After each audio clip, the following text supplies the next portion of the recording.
بڑے بڑے مکے کے سرداروں نے پیغام نکاح دیا، حضرت خدیجہ خاموش رہی، نکاح نہیں کیا۔ لوگوں نے بڑی وجوہات بیان کی، الگ الگ باتیں لکھی۔ شیخ محقق شاہ عبدالحق محدث دہلوی فرماتے ہیں نہیں، اصل بات اور تھی۔ عرب کے اندر سال کے بعد عورتوں کا ایک میلہ لگتا تھا خانہ کعبہ کے پاس، صرف عورتیں اکٹھی ہوتی تھی، میلہ لگا ہوا تھا۔ ایک تورات جاننے والا یہودی عالم بھی آیا ہوا تھا، وہ بیویوں کے مجمع پہ نظر ڈال کے کہنے لگا بیویوں، مرد کا کام تو کوئی نہیں عورتوں کے مجمع میں بات کرنا، لیکن میں تمہیں ایک پیغام دینے لگا ہوں۔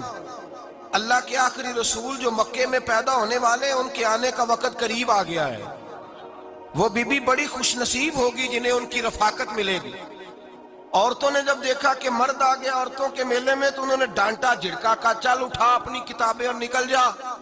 حضرت خدیجہ کہتی ہیں باقیوں نے ڈانٹا پر میں نے بات پلے سے باندھ لی، میں نے پلے سے باندھ لی اور میں انتظار کرنے لگی کہ اللہ کرے وہ نصیب میرے ہی ہو، اللہ کرے مقدر میرا ہی کھلے۔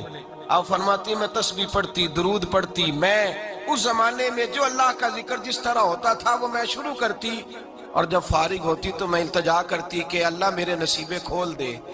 کہتی ہیں آہستہ آہستہ آہستہ آہستہ میں حضور کی تعریف سننے لگی، آہستہ آہستہ تعریف سننے لگی۔ نبی پاک صادق ہیں، امین ہیں، سچے ہیں، دیانتدار ہیں، اس برے اور میلے معاشرے میں بھی وہ سب سے اعلیٰ بھی ہیں اور سب سے اجلے بھی ہیں، وہ سب سے پاکیزہ ہیں۔ میں سننے لگی تعارف، آہستہ آہستہ میں ان کی گرویدہ ہونے لگی۔ ادھر نبی پاک صلی اللہ علیہ وسلم اپنے چچا جناب ابو طالب کے پاس رہتے تھے، قحط آ گیا، حالات بگڑ گئے۔ حضور سید عالم صلی اللہ تعالی علیہ وسلم سے چچا کہنے لگے بیٹے اگر مال تجارت لے کے شام جاؤ تو بڑا نفع کماؤ گے، ہمیں ضرورت بھی ہے، اور اگر ہو سکے تو ختیجہ کا مال لے کے جاؤ۔ اور نبی پاک نے کہا چچا میں نہیں کہوں گا کسی سے جا کے، میں نہیں کہتا کسی سے جا کے، جو میرے نصیب میں ہوگا میرا رب خود عطا فرمائے گا، میں نہیں کہوں گا۔ مصطفیٰ نے تو نہیں کہا۔ حضرت خدیجہ رضی اللہ تعالیٰ عنہ کہتی ہے میں نے خود اپنی خادمہ کو بھیجا، میں نے کہا جا کے پوچھو تو صحیح کہ میرا مال قبول ہوتا بھی ہے کہ نہیں، پوچھو۔ نبی پاک صلی اللہ علیہ وسلم سے پوچھا، حضرت خدیجہ کی خواہش ہے کہ آپ مال لے کے جائیں، حضور نے قبول کر لیا۔ جناب خدیجہ الکبریٰ رضی اللہ تعالیٰ عنہ کے غلام تھے، میسرہ ان کا نام تھا، جناب خدیجہ نے ان کو ساتھ بھیجا، فرمایا تین باتیں ارشاد فرمائی۔ ایک تو فرمایا سارا رستہ غور سے دیکھنا میرے نبی کے ساتھ کیا معاملات درپیش ہوتے ہیں، ابھی اعلان نبوت نہیں کیا، فرمایا ذرا غور کرنا، میرے مصطفیٰ کا مطالعہ کرنا اور مجھے واپس آ کے سبق سنانا، وہ جو تم نے چہرہ بددعا کی تلاوت کی ہو ذرا مجھے واپس آ کے سنانا۔ جنہاں نے دل بر جانی ڈٹھا ہو اکھیاں ہی تک لیاں، تو ملے ہو تے ساجن ملیا ہوں ناساں لگ پئیاں، ذرا جا کے نا تلاوت کرنا اور مجھے دکھ۔ اور دوسرا فرمایا تم میرے غلام ہو تو مصطفیٰ کے بھی غلام بن کے رہنا، میں سنتی ہوں کہ کردار کے، افکار کے، نظریات کی عظمت کے بلند و بالا، وہ جیسے کہیں ویسے کرنا۔ اور تیسری حضرت خدیجہ نے نصیحت فرمائی، فرمایا محمد ابن عبداللہ صلی اللہ علیہ وسلم کی رائے سے اختلاف نہ کرنا، یہ چلتے ہوئے معاہدہ کیا، جو وہ کہہ دے سو کر جانا۔ غلام کہتے ہیں میں ساتھ گیا، باتیں میں نے سن لی، لیکن جب سفر شروع ہوا نا ابھی چند منزلیں طے ہوئی تھی، میں نے کہا خدیجہ آپ نے کیا نصیحت کرنی تھی، ان کے ساتھ جو رہے گا وہ ان کا غلام ہی بن جائے گا، ان کے ساتھ جو رہے گا تو اجے میرا محبوب نہیں ڈٹھا، جن ویکھ کے چن شرماوے، جے رکھے ہاتھ پھلاں وچ ہاتھ نال پھلا رل جاوے، تے ادھی راتی چن چڑھ جاندے جدوں جلوہ فرماوے۔ مایا جو بھی ساتھ رہتا غلام ہو جاتا۔ میسرہ کہتے میں گیا، تجارت شروع ہوئی، کہتے ہیں نبی پاک صلی اللہ علیہ وسلم جب منڈی میں پہنچے تو لوگ قسمیں اٹھا اٹھا کے مال بیچ رہے تھے۔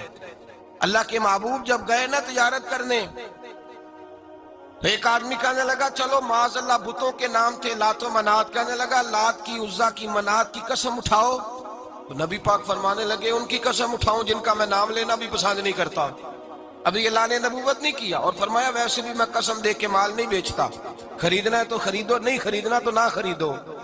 کہتے ہیں لوگ قسمیں اٹھا اٹھا کے پیچھے جاتے تھے، پر میرے نبی جس سے رخ پھیرتے تھے وہ نبی پاک کے پیچھے ہو جاتا تھا۔ ماتے کئی گنا زیادہ نفع کمایا۔ ہم رستے میں تھے، حضور ایک درخت کے نیچے آرام کرنے لگے، عیسائی راہب غار میں بیٹھا تھا، نکل کے آ گیا، مجھ سے کہنے لگا مجھے وہ جانتا تھا، میں سنا یہ کس کو ساتھ لائے گا، یہ کون ہے؟ میں نے کہا اہل قریش کے ایک معزز آدمی ہے۔ کہنے لگے یار جس درخت کے نیچے یہ لیٹے ہوئے ہیں یہاں عام آدمی نہیں لیٹ سکتا، یہاں وہی لیٹے گا جو اللہ کا سچا رسول ہوگا، یہاں دوسرا کو لیٹ ہی نہیں سکا، یہ رسول ہے، ان کا خیال رکھنا، کاش میں اس وقت تک زندہ رہوں جب یہ نبوت کا اعلان کریں۔ میسرہ کہتے ہیں میں غلام ہو گیا، نبی پاک صلی اللہ علیہ وسلم کی ادائیں مجھے بھانے لگیں، جب واپسی پہ نکلے تو گرمی بڑی شدید تھی، فرماتے ہیں جب دھوپ تیز ہوتی تو بادل کا سایہ آ کے حضور پہ سایہ کر دیتا، بادل کا ٹکڑا نبی پاک پہ، اللہ جانے کہاں بیٹھ کے لوگوں نے کتابیں پڑھی ہیں جو کہتے ہیں 40 سال کے بعد نبی بنے تھے، پتہ نہیں کہاں بیٹھ کے کتابیں پڑھی ہیں۔ ہم نے تو جو سیرت پڑھی ہے وہ بتاتی ہے کہ تیری حیات پاک کا ہر لمحہ پیغمبر لگے، ہر لمحہ پیغمبر لگے۔ یہاں تو وہ لوگ جو کئی سال پہلے 20 اور 25 سال پہلے حضور سید عالم صلی اللہ علیہ وسلم کی رفاقت میں رہے، وہ اعلان کر لوگ پتہ نہیں کہاں بیٹھ کے کتابیں پڑھتے ہیں، کہاں بیٹھ کے۔ میرے نبی پاک سے صحابہ نے پوچھا حضور آپ کب نبی تھے؟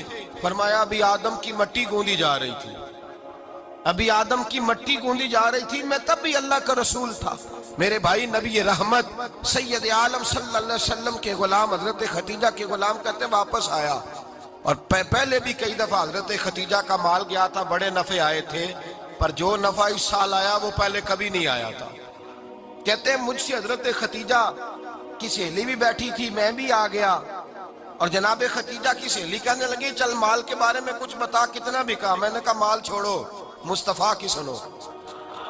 اور پھر کہتی چلو ٹھیک ہے، بادل سایہ کرتا تھا، چلو ٹھیک ہے، تم سے راہب نے پوچھا تھا یہ صحیح ہے، انہوں نے تیری سارے رستے بڑی خدمت کی، تیرا بڑا خیال رکھا، پر یہ بھی بتا تجارت کیسے ہوئی؟ تو میں سرا کہنے لگا زندگی میں نے بھی ساری گزار دی ہے، پر اس رسول کے ساتھ 4 دن ہی گزارے ہیں، حد ہو گئی مجھ سے، اور کچھ نہ پوچھو، اور کچھ نہ پوچھو، آ میرے دل آمنہ کے لال کی باتیں کرے، اور کچھ نہ پوچھو، بس ذکر ان کا چھیڑیے ہر بات پر، اور چھیڑنا شیطان کا عادت کیجئے، بس مجھے حضور کے تذکرے بیان کرنے ہیں، ذکر مصطفیٰ کرنا ہے۔ حضرت خدیجہ الکبریٰ بڑی متاثر ہوئی، کہتی ہیں مجھے درجنوں لوگوں نے پیغام نکاح دیا تھا، پر میں نے سنی نہیں تھی، میں نے نفیسہ کے ہاتھ پیغام بھیجا، میں نے کہا میری عمر 40 سال ہے، ان کی 25 سال ہے، اور میرا احوال اور طرح کا ہے، وہ شہنشاہ ہیں، جا کے پوچھو تو صحیح، بھلا میں قبول ہوتی ہوں؟ پوچھو۔ نفیسہ کہتی ہیں میں آئی تو وہ خاتون جن کے لیے لوگ بڑے بڑے قریش پیغام دیتے تھے، پیغام لے کے آئی، تو رسول پاک نے عجیب رنگ بیان کیا اپنی سیرت کا۔ جب میں پہنچی میں نے کہا خدیجہ نکاح کرنا چاہتی ہیں؟ نفیسہ کہتی ہے میرا خیال تھا کہ کوئی اور ہوتا تو کرسی سے اٹھ کھڑا ہوگا، فوراً کہے گا اچھا جلدی کرو بات کرو۔ جب میں نے آ کے کہا نا حضور خدیجہ نکاح کرنا چاہتی ہے، تو نبی پاک نے میری طرف دیکھا، فرمایا وہ کہتی ہیں کہ تم کہتی ہو؟ کہا وہ کہتی ہیں۔ تو حضور نے فرمایا ٹھہر جاؤ، میں اپنے چچا سے پوچھ کے بتاؤں گا، میں مشورہ کروں گا، میں پوچھ کے بتاؤں گا۔ آج بچوں کو کچھ سبق بڑے یاد ہیں، کہتے ہیں پسند کی شادی کرنا حضرت صاحب ناجائز ہے، پسند کی شادی کرنا کوئی ناجائز ہے؟ اور میں نے کہا بھائی صرف ایک ہی جائز چیز رہ گئی، اور کوئی شے جائز نہیں، یہ ایک ہی جائز چیز ہے جس کا فتویٰ سارے نوجوان پوچھتے پھرتے ہیں، سارے رانجے بنے پھرتے ہیں، مجنو بنے پھرتے ہیں، سارے مئی وال ہو گئے۔ اللہ پاک وہ ہدایت کی توفیق عطا فرمائے، سارے اس بری لت کا شکار ہو گئے۔ او بھائی نبی پاک سوائے خدا کے کسی کے پابند نہیں، لیکن میرے مصطفیٰ نے اپنی امت کو یہ درس دیا ہے کہ جو بڑوں کے شفقت کے سائے میں چلتا ہے اللہ اس کی مدد فرمایا کرتا ہے۔ تجھے کیا پتا تیرا اچھا بھلا کس بات میں؟ کہا نکاح کرنا چاہتی ہوں، فرمایا چچا سے پوچھ کے بتاؤں گا، سے پوچھ کے بتاؤں گا۔ خدیجہ رضی اللہ تعالیٰ عنہ کہتی ہیں انہوں نے پوچھا، جناب ابو طالب کہنے لگے یہ تو خوش قسمتی ہے کہ ہمیں ایسی بہو مل جائے جس کے کردار میں، افکار میں، نظریات میں اتنی نفاست ہو۔ مصطفیٰ کریم کے ساتھ نکاح ہوا، قربان جائیں۔ حضرت خدیجہ الکبریٰ کی شادی ہوئی تو بھائی بڑا مشکل ہوتا ہے، بڑا مشکل ہوتا ہے اپنے آپ کو ڈھالنا، لیکن جناب خدیجہ کی زندگی اٹھا کے دیکھو، میں یہ نہیں کہہ سکتا وہ کروڑ پتی تھی،